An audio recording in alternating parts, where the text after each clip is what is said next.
Alors, bonjour tout le monde. Est-ce que vous m'entendez? Très bien, d'accord. Donc, on s'excuse pour ce petit retard. Bon, problème technique comme d'habitude. Aujourd'hui, on va voir donc l'ulcère de jambe et par la suite, on va enchaîner avec la dermatite atopique et la dermatite de contact. Donc, je commence. Pour l'ulcère de jambe, donc, ce qui m'intéresse aussi, c'est de savoir connaître l'ulcère de jambe, faire le diagnostic et faire la différence entre un ulcère d'origine artérielle et un autre ulcère d'origine veineuse. Donc, il y en a des signes à suivre, à rechercher. C'est-à-dire c'est l'inspection, c'est un temps capital pour faire le diagnostic entre les deux. Et on va entamer le cours pour mieux comprendre.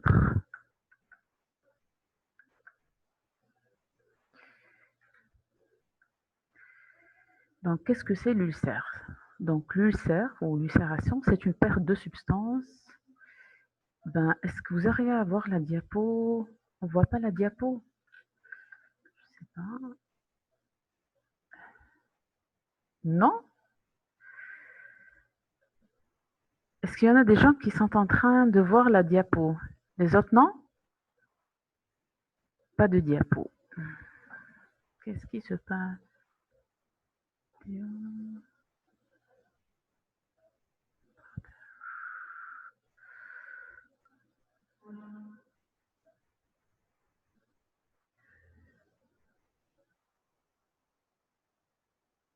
Vous m'excusez, juste je vois avec l'informaticien, je vous reprends.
S'il vous plaît, est-ce que vous voyez maintenant la diapo ou non?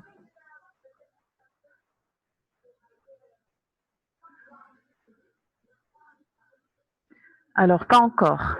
Ok.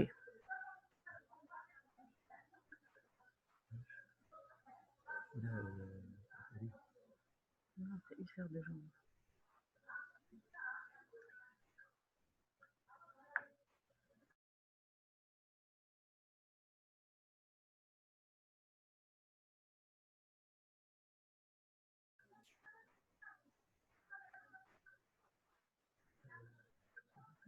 Pas encore. Et maintenant, est-ce que vous voyez la diapo, s'il vous plaît, ou pas encore? Non.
Alors, vous la voyez maintenant?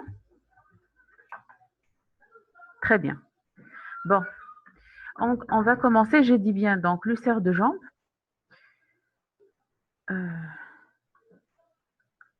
Comme introduction, donc, c'est quoi l'ulcère? C'est une perte de substance cutanée chronique sans tendance spontanée à la cicatrisation. Donc, les ulcérations, c'est une perte, on va dire, profonde.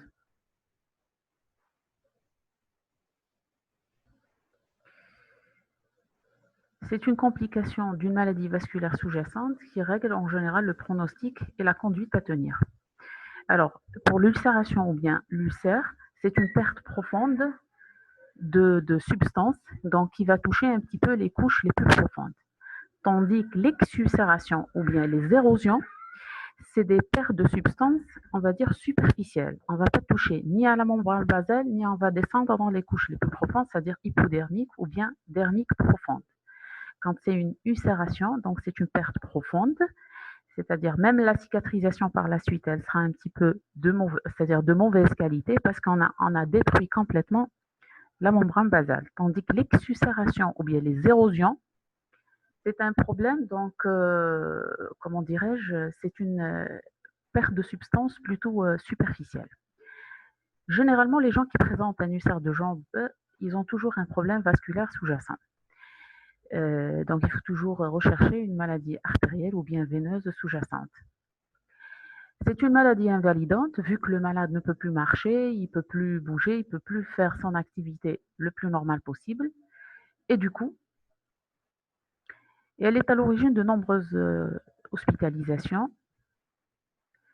et aussi donc à des coûts aussi par rapport à sa prise en charge, parce que la prise en charge, elle est un petit peu longue.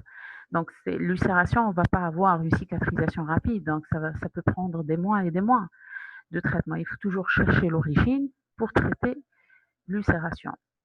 Donc, sur le plan épidémiologique, donc, elle est assez importante de 1 à 1,3. Donc, le risque augmente avec l'âge, puisqu'avec l'âge, on présente toujours des maladies cardiovasculaires et des maladies athéromateuses fréquentes. Donc, le pic se voit généralement autour de 70 ans, 3 femmes pour un homme. Par rapport à quoi? Parce que les femmes sont, on va dire, plus sédentaires. Il y a aussi la prise de la contraception qui joue un rôle très important dans l'apparition de la maladie variceuse, les grossesses, tout ça.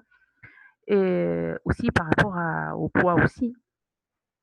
Sur le plan diagnostique, donc devant un ulcère, on est obligé de voir 3 choses. Donc, devant un ulcère, on est obligé de voir l'ulcère lui-même, donc inspecter l'ulcère lui-même, examiner la peau périulcéreuse, ainsi que voir l'état circulatoire du membre. Donc, devant un ulcère, je répète, il faut voir 3 choses.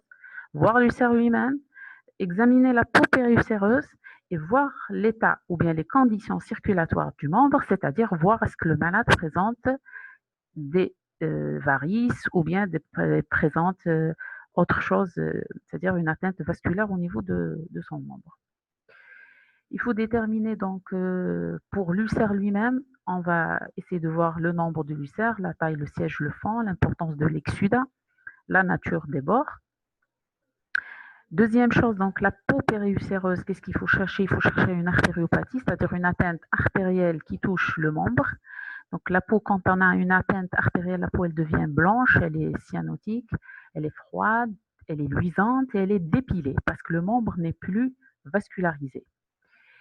Quand il y a une insuffisance veineuse, on va voir autre chose. Donc initialement, on va voir un œdème qui est vespéral, puis il va s'aggraver avec l'orthostatisme, puis rarement, puis il devient permanent avec l'ancienneté de la lésion. Donc les gens qui présentent en général un ulcère d'origine veineuse, ils ont un membre enflé, œdémacié.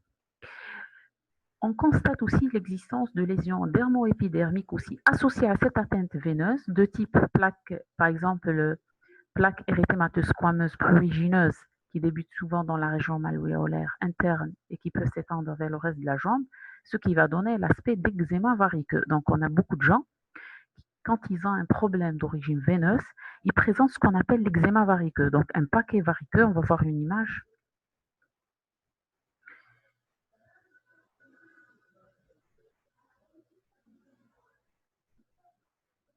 Donc par exemple pour cette image-là, Donc, vous voyez bien que la peau périulcéreuse, elle est un petit peu noirâtre. Et en plus, il y a des petites, les varices qui vont suivre. On va voir d'autres images. Donc, la dermite, cette hyperpigmentation, c'est ça la peau périulcéreuse. Donc, je vais voir ça. Cette hyperpigmentation, on l'appelle la dermite ocre. Cette dermite ocre qui correspond à un placard malléolaire, donc elle touche le placard malléolaire interne ou externe, elle est de couleur rouge violacée initialement, puis elle devient brunâtre.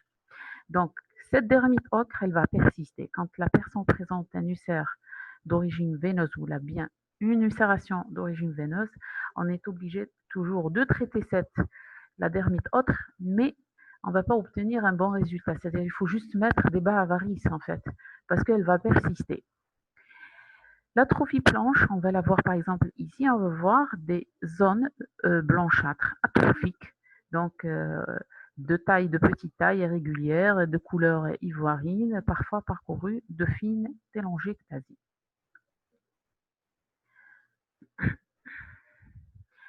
Les lésions de capillarite hypertrophique, c'est cet aspect-là. Donc vous voyez bien cette arborisation de petits vaisseaux donc capillaires. Donc ça, c'est l'insuffisance veineuse qui a causé ça. Donc cette capillarité hypertrophique avec un aspect de chevelu capillaire malléolaire ou bien du dos du pied. Les lésions hypodermites, donc on peut voir des lésions d'hypodermite aiguë subaiguë qui va donner un aspect de grosse jambe douloureuse, d'apparition brutale mais non fébrile. La lipodermatosclérose, donc tout ça, c'est des aspects qu'on peut voir quand on développe, par exemple, une insuffisance veineuse avec des ulcérations. La lipodermatosclérose, donc son nom la définit, ça fait sclérose, c'est-à-dire la peau, elle devient très dure, très épaissie. La peau, elle est scléreuse, difficile à pincer, c'est-à-dire on ne peut plus pincer la peau, elle est souvent pigmentée. Chez le même malade, je peux avoir plusieurs types qui peuvent s'associer, c'est-à-dire je peux avoir en même temps la dermatite ocre, la capillarite hypertrophique, je peux avoir aussi l'atrophie blanche, c'est-à-dire sur le même membre. Troisièmement, le troisième volet, c'est l'examen vasculaire. Donc, on a vu l'examen de l'ulcère lui-même. Donc, on avait dit déterminer la taille, le contour, tout ça, le nombre, l'aspect. Deuxième jeu de choses, donc, c'est on veut voir la peau ulcéreuse. Et le troisième volet, c'est l'examen vasculaire du membre. Tout ulcère de jambe justifie toujours un examen cardiovasculaire ou bien un examen vasculaire complet de tout le membre, ainsi que d'autres territoires. C'est-à-dire même, on est obligé parfois, quand on découvre que le malade présente une maladie athéromateuse des membres inférieurs, de faire aussi l'écho-doppler du cou, parce que tout est lié. L'interrogatoire, qu'est-ce qu'il va préciser? Les signes d'insuffisance veineuse. Donc, vous avez posé des questions au patient. Donc, il va vous dire, j'ai des douleurs à type de crampes au repos. L'œdème vespéral, vous pouvez le constater aussi. Les signes d'artériopathie, c'est les claudications intermittentes, c'est les douleurs au décubitus. Donc, le malade, quand on est devant une insuffisance veineuse, le malade, il est soulagé quand le membre est soulevé. Donc, il n'a plus mal, il a moins d'œdème. Et l'inverse dans l'atteinte artérielle, où le malade, il souffre quand il est en position allongée, mais il s'améliore quand il est en position debout. Les antécédents personnels ou bien familiaux, il faut toujours aussi la rechercher. C'est rechercher c'est-à-dire les antécédents de varices traités ou pas, thrombose veineuse profonde, les traumatismes ou des chirurgies sur les membres inférieurs, ainsi que les antécédents obstétricaux.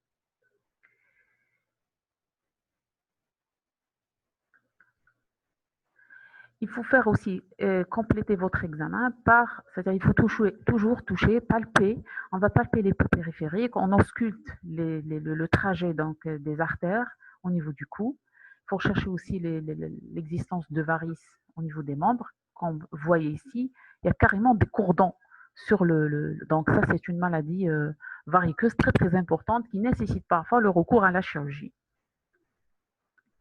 La recherche aussi de télangiectasie, il faut rechercher les facteurs de risque vasculaire tels que le diabète, l'hypertension, les troubles métaboliques ou la prise de tabac, parce que tout ça, donc, ça rentre dans le cadre de maladies métaboliques. Donc, tout ce qui est diabète, hypertension, les troubles, par exemple, métaboliques, l'augmentation des triglycérides et du cholestérol peut aboutir un petit peu à l'apparition de ce tableau, surtout avec l'âge.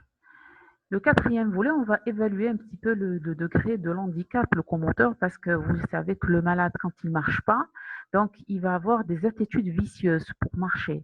Donc il va se pencher sur un côté pour éviter le côté de l'ulcère et à ce moment-là, il va développer un petit peu des attitudes vicieuses qui vont aboutir à des déformations osseuses carrément.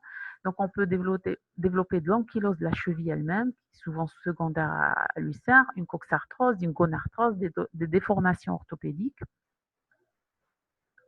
Il faut toujours aussi faire un examen somatique, c'est-à-dire devant un ulcère, on ne va pas juste examiner l'ulcère aussi, on va examiner tout le corps pour chercher d'autres atteintes, d'autres localisations ou d'autres problèmes associés. Donc, le malade, c'est un tout, c'est pas juste le membre. Pour l'interrogatoire, on va préciser donc les antécédents personnels familiaux, on vient déjà de le dire, les habitudes alimentaires, la consommation d'alcool ou par exemple le tabac chiqué, tout ça, le tabac, la prise par exemple de drogue chez les jeunes, parce qu'on voit actuellement que l'ulcère aussi se voit chez certains jeunes, c'est-à-dire un jeune de 25 ans qui vient vous consulter pour un ulcère au niveau de la jambe. Qu'est-ce qu'il faut faire?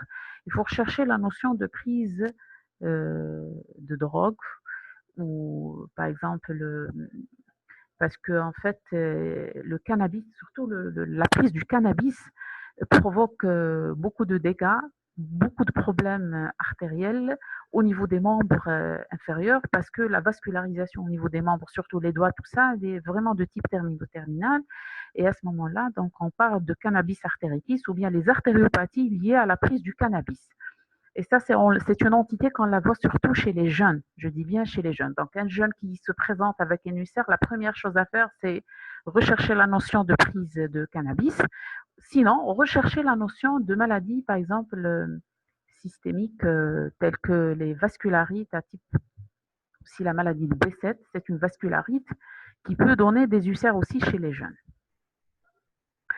Donc, on cherche le traitement suivi, la prise de contraception chez les femmes, la profession par rapport à la sédentarité, apprécier aussi l'activité sportive ou la sédentarité. Donc, pour l'examen clinique, on va rechercher signes de défaillance cardiaque, prise de tension, des autres maladies qui peuvent aggraver un petit peu l'hypoxie cutanée, telles que les hémopathies, les anémies, les insuffisances respiratoires chroniques. Donc, on va dire que la peau, elle est mal vascularisée, elle est mal, donc il va y avoir un phénomène d'hypoxie qui va aboutir un petit peu à la destruction et la perte de substance. Les facteurs aussi, il faut chercher les facteurs aggravants, les troubles circulatoires, par exemple, tels que la surcharge pondérale. En termes donc de tous ces examens, on peut évoquer à ce moment-là, donc, ou bien déterminer l'origine de l'ulcère. Est-ce qu'on est devant un ulcère d'origine veineuse, artérielle, mixte ou autre? Donc, l'ulcère d'origine veineuse, donc, il occupe en général la plus grande, donc il représente 60 à 70% des cas. Donc, on a beaucoup de maladies veineuses, suivies par l'ulcère d'origine artérielle ou bien des ulcères d'origine mixte. Et ça, c'est l'ulcère d'origine veineuse. C'est typique cette image. Donc, vous voyez bien sur cette image, donc l'ulcère, il est de grande taille. Généralement, il est unique, de grande surface. Donc, il occupe donc une face assez importante, à peu près de 5 sur 6 cm. On voit bien qu'il y a la présence de dermite ocre tout autour. On voit bien qu'il y a un problème donc de varices, donc une capillarité vasculaire qui se développe. Donc, il est peu douloureux. Quand il existe des douleurs, donc c'est l'apparition le plus souvent lors de l'orthostatisme. Il est de siège périmalléolaire, susmalléolaire, interne ou bien externe. Même chose, ça c'est un ulcère un petit peu, on va dire, avec un exsudat important. Vous voyez, c'est ça l'exsudat, cette partie blanchâtre. Il faut faire la différence entre un exsudat fébrineux et la présence de surinfection purulente. Donc, ça devient un peu plus verdâtre. Donc quand c'est purulent, ça vire vers le verdâtre avec une odeur importante. Et ça c'est un exsudat important. Quand l'exsudation est importante, ça va un petit peu empêcher la cicatrisation. Donc, ça, c'est un ulcère en voie de cicatrisation. On voit bien que le bourgeonnement est important. Plus ça bourgeonne, mais il ne faut pas que ça dépasse un petit peu les limites. Quand ça bourgeonne, on peut obtenir une cicatrisation rapide. Donc, et vous voyez toujours cette dermite ocre, le noircissement un petit peu, la modification de cette couleur, donc de la peau. Je dis bien, on ne peut pas la traiter, on va juste l'améliorer par le port de bas à varices. L'ulcère d'origine veineuse, toujours la paupière ulcéreuse, donc rechercher là les lésions de dermitophe, de capillare et d'hypodermite. L'examen vasculaire, on va constater la présence de varices, le siège. Généralement, l'examen artériel est normal. La paraclinique, on va la compléter par l'échodoppler artériel et veineux. J'insiste, quand vous êtes devant un ulcère des membres inférieurs, quand vous faites une orientation pour le radiologue pour qu'il vous fasse l'échodoppler, il faut toujours préciser l'échodoppler artériel et veineux, parce que votre conduite à tenir va dépendre un petit peu de cet examen. Quand on a un ulcère, par exemple, d'origine veineuse, donc on peut indiquer chez le patient le port de bas à varices.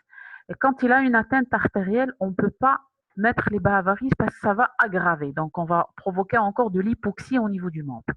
Précisez toujours sur votre orientation, l'orientation, il faut mettre toujours demander une échographie artérielle et veineuse. Les autres examens, la phlébographie, l'imagerie par résonance magnétique, tout ça, la capillaroscopie, donc on ne va pas l'utiliser tout le temps, c'est vraiment au cas par cas. Pour l'ulcère d'origine artérielle, ici un petit peu, vous allez voir la différence par rapport à l'ulcère d'origine veineuse. Ici, ça touche un petit peu le patient, il est un peu plus jeune, il est, on va dire 45 ans, 50 ans. On note qu'il y a une claudication intermittente depuis plusieurs mois, voire plusieurs années. C'est quoi les claudications? C'est la survenue de crampes au niveau du mollet, au niveau de la cuisse, après un certain périmètre de marche. Donc, c'est une personne qui va vous dire, quand je marche, après un certain périmètre, j'ai mal aux pieds, ou bien plutôt aux jambes, ou bien au niveau de la cuisse. Donc, au stade ultérieur, au stade avancé, on va développer cette douleur au décubitus. Donc, vous voyez bien, l'ulcère, on va ici qu'il est multiple, c'est pas unique, il est multiple.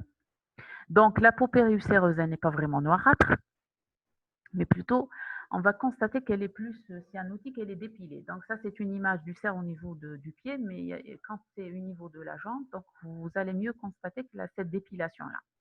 Donc, l'ulcère, il est multiple, il est creusant, c'est-à-dire il est plus profond. Les bords sont abrupts, les bords sont cyanotiques aussi, le fond intense, sans tendance au bourgeonnement. Topographie suspendue, c'est-à-dire distale. La douleur, elle est habituellement intense, difficile à contrôler. Elle est améliorée par les jambes pendantes. Comme je vous ai dit, l'ulcère d'origine artérielle, le malade, il s'améliore quand il a les jambes pendantes.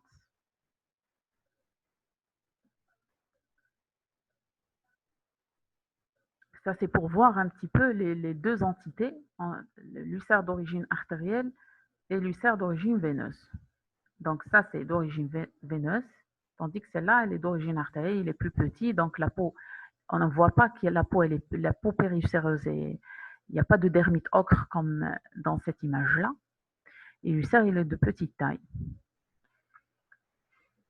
Pour la peau périulcéreuse, elle est pâle, sèche, dépilée, atrophique, généralement froide. Il faut toujours toucher le membre, donc quand c'est froid, parce qu'il y a une diminution de la perfusion au niveau du membre. C'est pour ça qu'il faut éviter de mettre les bas à varices. Plus rarement, la chaleur normale va augmenter chez les patients diabétiques par hypervascularisation distale. L'examen vasculaire, on note qu'il y a une ablution d'un ou de plusieurs poux périphériques. Sur le plan paraclinique, on demande toujours l'échodoppler artériel et veineux. L'artériographie, donc c'est un examen à part. Cette artériographie, on ne va pas la demander, ce n'est pas un examen, c'est-à-dire de pratique courante. On le fait parce que c'est un examen onéreux, douloureux, et il faut l'envisager quand on compte opérer le malade. C'est-à-dire il y a une indication opératoire qui se pose. Est-ce que vous arrivez à me suivre? Est-ce que vous êtes là? Vous arrivez à me suivre, oui ou non? Très bien. Donc, l'artériographie, elle va préciser le siège de l'oblitération, c'est-à-dire cette obstruction, sa longueur, dépister les plaques athéromateuses susceptibles d'emboliser le membre. Elle est indispensable quand l'indication opératoire est posée.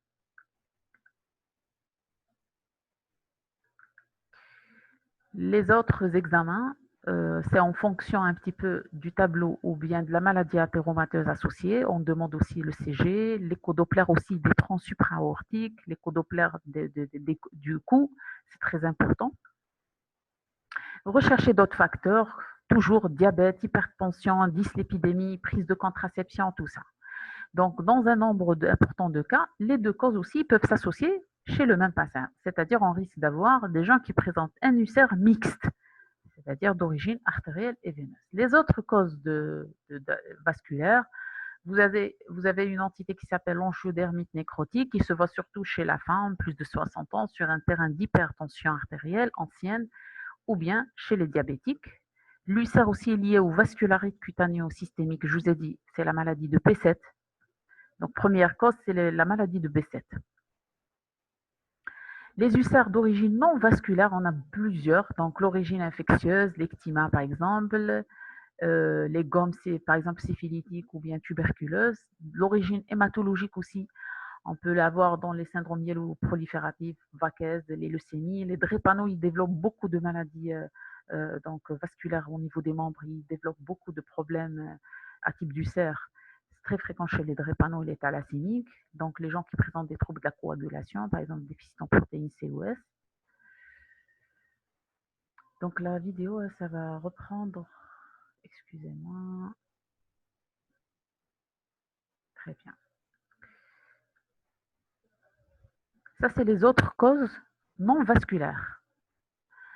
Quelles sont les complications un petit peu de cette ulcération ou bien de l'ulcère? On a les dermatites de contact. Pourquoi? Parce que les gens qui présentent un ulcère, ils utilisent beaucoup d'antiseptiques. Et à force d'utiliser ces antiseptiques-là, donc ils vont développer une irritation. Comme vous le savez, les antiseptiques, il ne faut pas en abuser. Il ne faut pas abuser de l'utilisation. Donc, c'est un problème vraiment très très important et les malades ont tendance à utiliser 2-3 antiseptiques en même temps. Quand vous utilisez un antiseptique, il faut choisir un seul, mais il ne faut pas les mélanger les trois. Donc généralement, c'est limité au niveau de la zone d'application du produit antiseptique, puis par la suite, ça va diffuser. Les surinfections microbiennes, c'est très fréquent, vu que la peau n'est pas protégée, donc on a perdu la protection externe de la peau du cou, donc le malade, il va vous faire beaucoup d'infections. C'est la colonisation bactérienne. On a aussi, on peut développer carrément un problème d'érysipèle ou de fasciite nécrosante. Les problèmes ostéo-articulaires sont fréquents. Je vous ai dit l'ankylose qui est due par exemple à cette attitude vicieuse, les hémorragies qui sont fréquentes. Alors, le carcinome épidermoïde, il est exceptionnel, mais on peut le voir. C'est quoi? Donc, c'est le bourgeonnement excessif qui va attirer notre attention. Donc, c'est pour ça que je vous ai dit, ou je le dis toujours, il faut éviter de manipuler trop les cicatrices ou bien les ulcérations. Quand un ulcère, il bourgeonne excessivement, c'est-à-dire il se bourgeonne au niveau de, par exemple ici, sur cette image-là, vous voyez qu'il y a un bourgeonnement excessif. Donc, c'est des ulcérations. Il y en a 3 ulcérations qui bourgeonnent de façon excessive. Ça va attirer notre attention pour faire quoi? Pour faire une biopsie sur cette lésion-là et envoyer le malade en chirurgie pour enlever tout ça. Parce que le carcinome épidermoïde, normalement vous allez le voir aujourd'hui, je crois, ou bien demain avec le docteur Boukmouche, donc il a un pouvoir métastatique important.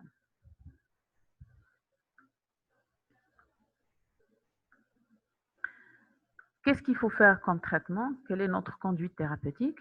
Mettre à jour toujours les vaccinations antitétaniques, traiter les douleurs en fonction de la cause, prescrire carrément des antalgiques. Il faut éviter, encore une fois, les anti-inflammatoires, parce que les anti-inflammatoires vous masquent un petit peu l'inflammation ou l'infection, mais elle y est toujours. Donc l'inflammation, vous ne la voyez pas, mais elle s'étend en profondeur. Donc prescrire des antalgiques, ok, des antibiotiques, ok, mais éviter les anti-inflammatoires. L'hygiène de vie, toujours traiter les facteurs de risque, les comorbidités, arrêter le tabac, équilibrer son diabète, lutter contre les dyslipidémies, traitement aussi de l'HTA, utiliser des antiagrégants, par exemple chez les vieux sédentaires qui ne peuvent plus bouger, il faut utiliser des antiagrégants pour éviter les complications thromboemboliques, parce que c'est une maladie, on va dire, plus ou moins handicapante, cette ulcère-là. Les activités physiques adaptées, kiné si nécessaire en cas d'ankylose, natation, pourquoi pas, prise de contact aussi, en compte du contexte social gériatrique du patient. Traitement de l'ulcère lui-même qui comprend un petit peu 3 phases. Première, la phase, donc on va viser à enlever les débris cellulaires. Quand vous voyez qu'il y a des débris cellulaires de la fibrine qui va un petit peu empêcher la cicatrisation, on est obligé de faire les enlever, donc doucement. On peut la faire par, c'est-à-dire bistouri, c'est-à-dire manuel, ou bien on peut utiliser la curette ou bien le ciseau. Il faut nettoyer cette surface-là. Utiliser des antiseptiques, c'est pas d'emblée, c'est-à-dire il faut quand vous voyez qu'il y a des signes d'infection ou bien une odeur, tout ça, vous pouvez nettoyer avec l'antiseptique, sinon l'eau et le savon suffit largement. La phase de bourgeonnement, elle fait appel aussi à l'utilisation de produits tels que les pansements gras, parce que la première phase, c'est la détertion, la deuxième phase, c'est le bourgeonnement. Nous, on veut obtenir un bourgeonnement, mais qu'il ne faut pas qu'il soit excessif. Parce que quand il est excessif, je dis bien quand il est excessif, on va obtenir une mauvaise cicatrisation. Du coup, on peut arrêter ce bourgeonnement excessif par l'utilisation de compresses avec des corticoïdes. Ça, c'est pour arrêter l'inflammation excessive. Donc, qui fait appel, ce stade de bourgeonnement, il faut toujours avoir une cicatrice qui est humide, parce que quand c'est trop sec, ça ne va pas cicatriser. Donc, il faut avoir un pansement humide, c'est-à-dire l'utilisation de pansements gras tels que le tulle gras. Les pansements hydrocolloïdes, ça se vend dans des pharmacies, qui favorisent un petit peu le bourgeonnement et le maintien d'une certaine humidité avec un pH et un degré d'oxygénation optimal. Les alginates de calcium, ça c'est des pansements qui se vendent aussi, qui ont une activité hémostatique, parce qu'il y en a certains ulcères qui saignent beaucoup. Et quand ça saigne, donc, on est obligé d'arrêter ce saignement par l'utilisation, par exemple, d'antiseptiques type l'eau oxygénée, et après, mettre des alginates de calcium pour arrêter ce saignement et favoriser la cicatrisation. En cas de bourgeonnement excessif, on peut utiliser le corticotule ou bien les compresses imbibées de corticoïdes. Toujours bien couvrir un petit peu la surface de l'ulcère, comme ça. Les pansements hydrocolloïdes, on peut les garder pendant 24 heures jusqu'à 36 heures. Ça, c'est des images de bourgeonnement, comme ça. Donc, toujours en calcul, on voit bien. Donc, on enlève tout ça, ces débris-là, et puis on compte le bourgeonnement. La phase de réépithélialisation, qui fait appel aussi aux mêmes produits, c'est-à-dire les produits de pansement, la greffe cutanée, elle est envisagée pour raccourcir un petit peu la durée de cicatrisation. Pour la peau périulcéreuse, je vous ai dit, donc pour tout ce qui est problème d'insuffisance veineuse, on va utiliser la contention élastique ou bien les bas varices avec une bonne pression, en général une pression moyenne de 25 jusqu'à 35 mm de mercure. Pour la lésion de dermite ocre, ça ne va pas regresser, donc on est obligé juste de mettre ces bas varices pour améliorer son aspect. Il faut toujours traiter l'étiologie ou bien l'origine pour espérer avoir un résultat rapide. Parce qu'en matière d'ulcère, je le dis, la cicatrisation se fait parfois sur une année complète. C'est-à-dire, on n'a pas un traitement miraculeux, magique, abracadabra, je le mets, c'est bon, l'ulcère, il se ferme. Non, il y a toujours c'est-à-dire une artériopathie sous-jacente qui traîne depuis des années. Et même pour tout ce qui est traitement, on est obligé de traiter l'origine. Donc, collaboration entre un médecin cardiovasculaire avec un dermatologue pour aboutir à un résultat. L'ulcère d'origine veineuse, donc on peut utiliser la contention, la sclérothérapie, la rééducation, la chirurgie et les vénotoniques. Pour l'ulcère d'origine artérielle, traitement médical, c'est les vasodilatateurs, les analogues de prostacycline. Traitement chirurgical fait appel aux techniques de désobstruction. Prévention des récidives de l'ulcère, donc il s'agit de la chirurgie des insuffisances veineuses mais superficielles, le port de bas varices, prévention des ulcères et de la maladie post-phlébétique, traitement correct de thrombose, reconnaissance des sujets à risque et traitement toujours des varices non compliquées. Et je vous remercie. Est-ce que vous avez des questions avant d'entamer la deuxième partie des cours? Donc, j'insiste, faites la différence. Les vénotoniques, c'est quoi? C'est les traitements. Vous connaissez normalement les traitements tels que le Vénosmil. Donc, c'est des traitements qui améliorent un petit peu cette insuffisance veineuse. Vous connaissez ce que c'est le Vénosmil, le Daflan, c'est des vénotoniques. Ils vont améliorer la tonicité des petites valves qui se trouvent au niveau des veines. On les prescrit souvent, donc les cardios l'utilisent souvent, et même nous, quand on a un patient qui présente une insuffisance veineuse, on prescrit toujours des vénotoniques avec l'utilisation toujours des bains à varices. Varicocèle. On n'a pas dit de varicocèle.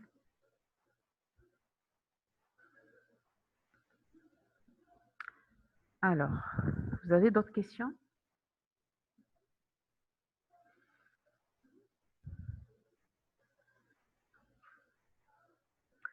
Alors, je vous reprends dans 5 minutes, le temps de lancer la deuxième partie du cours.